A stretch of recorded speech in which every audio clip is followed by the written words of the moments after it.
ছেলে মেয়ে কি? আমার তাই দুটো মেয়ে খেলে ওরা কি পড়ালেখা করে? তো ওরা আপনার ছেলে যেমন একটা ছেলে আছে নাকি, তো ছেলেটাকে এই কাজে নিয়ে আসবেন নাকি ওরা পড়ালেখা করাচ্ছেন? আল্লাহ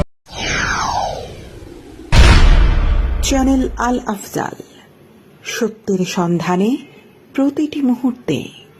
প্রিয় দর্শক, দেশ এবং দেশের বাইরে থেকে যে যেখান থেকে আপনারা আমাদের এই প্রতিবেদন দেখছেন, চ্যানেল আল আফজালের পক্ষ থেকে আপনাদেরকে জানাচ্ছি অনেক অনেক শুভেচ্ছা অভিনন্দন। প্রিয় দর্শক, আজ আমরা উপস্থিত হয়েছি জোরহামতল কুমিরা যে ইলিশ ঘাট রয়েছে, এই ইলিশ ঘাটে জেলেদের সাথে কথা বলবো। এই ইলিশ মাছ ছাড়া অন্যান্য সময় আপনারা এই যে লোটটা মাছ পাবেন, অন্যান্য যে সকল সাগরের মাছগুলো, এগুলো কি আপনারা ধরেন অন্যান্য সময়? ধরা পড়লে ধরে আপনার বললে যদি মানে আপনারা বুঝতে পারেন যে কখন পাওয়া যায় কখন পাওয়া যায় না। আপনার ছেলে মেয়ে কি? আমার তাই দুটো মেয়ে খেলে ওরা কি পড়ালেখা করে? তো ওরা আপনার ছেলে যেমন একটা ছেলে আছে নাকি, তো ছেলেটাকে এই কাজে নিয়ে আসবেন নাকি ওরা পড়ালেখা করাচ্ছেন? আল্লাহ দিকে যায় যদি অন্যদিকে যায় ভালো হয়। মানে সৃষ্টিকর্তা যদি নেয়, তাকে যদি পড়ালেখা করে মানুষের মতো মানুষ হতে পারে, কারণ আপনি এত কষ্ট করে যাবেন, তারা কেন কষ্ট করবে? এই জন্য ইয়ে করে যাচ্ছেন, তাই না?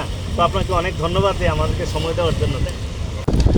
প্রিয় দর্শক, আমরা এক এক করে কয়েকজন জেলেদের সাথে কথা বলেছি যারা জন্মের পর থেকে এই মাছ ধরা নিয়ে ব্যস্ত আছেন। সাগরের সাথে যুদ্ধ করে তারা মাছ ধরে তাদের জীবন পরিচালনা করছেন।